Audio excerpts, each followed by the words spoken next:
नमस्कार, मैं स्वप्निल और आप द न्यूज लॉन्चर देख रहे हैं। 1 मार्च 2025 की तारीख थी जब एक खबर आती है। इस खबर के आने के बाद लोग ये कहने लगते हैं कि अब शायद न्याय होगा। और ये खबर जुड़ी होती है पूर्व सेबी चीफ माधवी पुरी बुच से।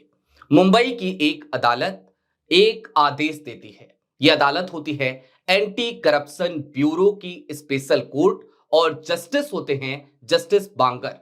जस्टिस बांगर एक याचिका पर सुनवाई करते हुए ये कहते हैं कि दरअसल पूर्व सेबी चीफ माधवी पुरी बुच के खिलाफ प्राइमी फेसी एविडेंस मौजूद है। लिहाजा वो एसीबी को आदेश देते हैं कि एफआईआर दर्ज की जाए और 30 दिनों के भीतर स्टेटस रिपोर्ट सबमिट की जाए। माधवी पुरी बुच यानी कि 2017 में, अप्रैल 2017 में जिन्होंने सेबी में एंट्री ली थी बतौर होल टाइम मेंबर, और 2 मार्च 2022 की तारीख को उन्होंने बतौर सेबी चीफ अपना कार्यभार संभाला था। उनका कार्यकाल कई विवादों से घिरा रहा था। मसलन हिंडनबर्ग की जब रिपोर्ट आई तो उस रिपोर्ट में इस बात का दावा किया गया कि अडानी समूह से जुड़े ऑफशोर फंड्स में माधवी पुरी बुच की इन्वेस्टमेंट है, लिहाजा ये एक कॉन्फ्लिक्ट ऑफ इंटरेस्ट था। इसके बाद ओसीसीआरपी की भी रिपोर्ट आई और उसके बाद कुछ और रिपोर्ट्स आई। मसलन कई खबरें ऐसी भी सामने आई जिसमें सीधे तौर पर यह देखा गया कि जिन कंपनियों की जांच उस वक्त सेबी कर रही थी उन्हीं कंपनियों ने माधवी पुरी बुच की संपत्ति को किराए पर लिया था और किराए में वृद्धि भी दिन दूनी रात चौगुनी गति से होती हुई नजर आती थी। यानी कि कुल मिलाकर सेबी चीफ पर कई गंभीर आरोप लगे, माधवी पुरी बुच पर कई गंभीर आरोप लगे उनके कार्यकाल के दौरान। लेकिन वो रिटायर हो गई। रिटायरमेंट के बाद क्या हुआ? रिटायरमेंट के बाद थाने के एक पत्रकार सपन श्रीवास्तव मुंबई की एक एंटी करप्शन स्पेशल कोर्ट में पहुंचते हैं। एक याचिका लगाते हैं, एक कंपनी का जिक्र करते हैं। कंपनी का नाम कैल्स रिफाइनरीज। सपन श्रीवास्तव याचिका लगाते हुए ये कहते हैं कि दरअसल सेबी ने ध्यान नहीं दिया, इस वजह से उनका और उनके परिवार का काफी नुकसान हो गया है। सपन ये भी बताते हैं कि दरअसल ये नुकसान इस वजह से हुआ क्योंकि गलत तरीके से गलत कंपनियों को लिस्ट किया गया। ऐसी कंपनियों को लिस्ट किया गया जिनका मकसद सिर्फ और सिर्फ शेयर धारकों को नुकसान पहुंचाना था। ऐसी ही एक कंपनी कैल्स रिफाइनरीज में उन्होंने और उनके परिवार ने निवेश किया। इसकी वजह से उन्हें भारी नुकसान उठाना पड़ा है। सपन की इस याचिका पर सुनवाई करते हुए दरअसल इस एफआईआर का आदेश जस्टिस बांगर ने दिया था। 1 मार्च 2025 का आदेश था, शनिवार का दिन था। आज सोमवार और आज की तारीख में एक नई खबर आ जाती है। खबर मुंबई हाई कोर्ट से आती है और खबर क्या है वो खबर आपकी स्क्रीन पर, अपनी स्क्रीन पर नवभारत की ये खबर देखिए। माधवी पुरी बुच पर एफआईआर होगा या नहीं, कल सुनवाई करेगा हाई कोर्ट। सेबी ने आदेश को दी चुनौती।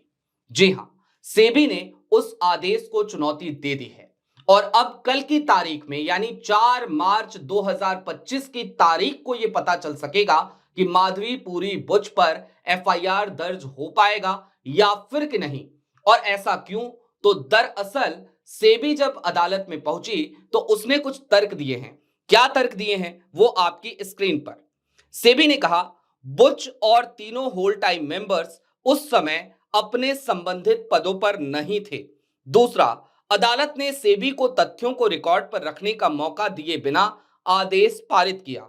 और तीसरा, आवेदक आदतनवादी है, यानी कि सेबी ये कह रही है कि दरअसल जो आवेदक है, जो याचिका करता है सपन श्रीवास्तव, वो आदतनवादी है।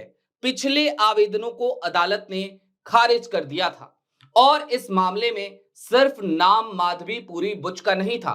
माधवी पुरी बुच के अलावा सेबी के whole time member Ashwani Bhatia, SEBI के whole time member Anant Narayan, SEBI के whole time member Kamlesh Chandra Varshney, BSE के चेयरमैन प्रमोद अग्रवाल और बीएससी के सीईओ सुंदर रमन राम मूर्ति का भी नाम शामिल था। जस्टिस बांगर ने अपने आदेश में इन सभी के खिलाफ एफआईआर दर्ज करने का आदेश सुनाया था। 30 दिनों के भीतर स्टेटस रिपोर्ट मांगी थी। लेकिन अब एक खबर, पुरानी खबर आपको और दिखाना चाहता हूं। अपनी स्क्रीन पर वो खबर भी एक बार देख लीजिए। अपने स्क्रीन पर ये खबर देखिए, टीवी 9 की ये खबर 20 सितंबर 2024 की खबर है। कब थमेगा माधवी पुरी बुच से जुड़ा विवाद? अब सेबी ने किया आरटीआई का जवाब देने से भी इनकार। और ये आरटीआई क्या लगाई गई थी, तो जरा इस खबर को थोड़ा बारीकी से देखिए। ये खबर बताती है कि हिंडनबर्ग रिसर्च की रिपोर्ट में एक के बाद एक मार्केट रेगुलेटर सेबी की प्रमुख माधवी पुरी बुच की भूमिका को लेकर सवाल उठाए गए। इसके बाद उनके नाम पर जारी विवाद थमने का नाम नहीं ले रहा है। मुख्य विपक्षी दल कांग्रेस भी लगातार माधवी पुरी बुच की नियुक्ति से लेकर उनके कामकाज के तरीके और हितों के टकराव को लेकर, कॉन्फ्लिक्ट ऑफ इंटरेस्ट को लेकर निशाना साध रही है। ऐसे में अब सूचना के अधिकार यानी कि आरटीआई के तहत उन्हें लेकर सेबी से कुछ सवाल पूछे गए, जिनका जवाब देने से सेबी ने इनकार कर दिया। और सवाल क्या थे? चूंकि बात जब लोकतंत्र की होती है, दुनिया के सबसे बड़े लोकतंत्र की होती है, तो उसका तकाजा होता है ट्रांसपेरेंसी। अब देखिए, ट्रांसपेरेंसी को, पारदर्शिता को कैसे धता बताया था सेबी ने। सूचना का अधिकार कानून के तहत सेबी से पूछा गया था कि माधवी पुरी बुच ने सरकार और सेबी बोर्ड को अपनी संपत्ति को लेकर जो जानकारी उपलब्ध कराई है, उनकी जानकारी दी जाए। साथ ही सेबी चेयरपर्सन के हितों के संभावित टकराव से जुड़े मामलों से खुद को अलग करने के बारे में भी जानकारी दी जाए। दो जेन्युइन सवाल थे, पारदर्शिता होनी चाहिए, जवाब दिए जा सकते थे, लेकिन सेबी ने जवाब देने से उस वक्त इनकार कर दिया था।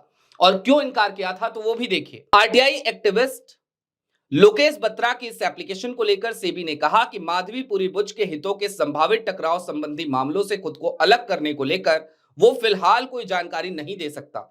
इतना ही नहीं, इस जानकारी को जुटाने के लिए उसे फिजूल खर्ची करनी होगी, खामखा का खर्च करना होगा, फिजूल खर्च करना होगा। सेबी ने इस तर्क के साथ कि फिजूल खर्ची हो जाएगी, लोकेश बत्रा के इस आरटीआई एप्लीकेशन का जवाब देने से इनकार कर दिया था, कह दिया था हम जानकारी नहीं देंगे। तो अब सवाल यह होता है कि क्या पूर्व सेबी चीफ जो अब रिटायर हो चुकी हैं माधवी पुरी बुच, उनके खिलाफ एफआईआर दर्ज हो पाएगी या नहीं हो पाएगी? कल 4 मार्च की तारीख है। कल मुंबई की हाई कोर्ट में सुनवाई तय है और उस सुनवाई के बाद ही यह पता चलेगा कि एफआईआर दर्ज होगी या फिर कि नहीं होगी, क्योंकि फिलवक्त बॉम्बे हाई कोर्ट ने एक स्टे लगा दिया है कि अब जस्टिस बांगर के उस आदेश पर तब तक एसीबी कोई कार्रवाई नहीं करेगी जब तक कि यह सुनवाई कल की तारीख में नहीं हो जाती। लेकिन इन सब को देखकर क्या लगता है, बीते कितने दिनों से इस तरीके के विवाद लगातार पूर्व सेबी चीफ माधवी पुरी बुच से जुड़े रहे हैं। कॉन्फ्लिक्ट ऑफ इंटरेस्ट का मुद्दा ना जाने कितनी बार उठाया गया है, कितने ही मामले ऐसे सामने आए हैं। संसद की लोक लेखा समिति के सामने भी आपको याद होगा माधवी पुरी बुच को पेश होना था। लोक लेखा समिति ने भी उन्हें तलब किया था। लोक लेखा समिति के तलब करने के बावजूद सेबी चीफ वहां नहीं पहुंची थी। सेबी चीफ थी उस वक्त, वो वहां नहीं पहुंची थी, उन्होंने अपनी असमर्थता जताई थी। तो कुल मिलाकर सवाल यही है, दाल में कुछ काला है या पूरी दाल काली है? और एक सवाल यह भी कि बार बार ऐसा क्यों होता है कि जब भी इस तरीके के मामले सामने आते हैं, सेबी सामने आ जाती है। अब सेबी ने याचिका लगा दी है मुंबई हाई कोर्ट में, तब आरटीआई का जवाब देने से इस कुतर्क के साथ मना कर दिया था कि जनाब फिजूल खर्ची हो जाएगी। बहरहाल अभी के लिए दीजिए इजाजत। ऐसे ही तमाम अपडेट्स, तमाम डेवलपमेंट्स के लिए जुड़े रहिए द न्यूज लॉन्चर के साथ। शुक्रिया।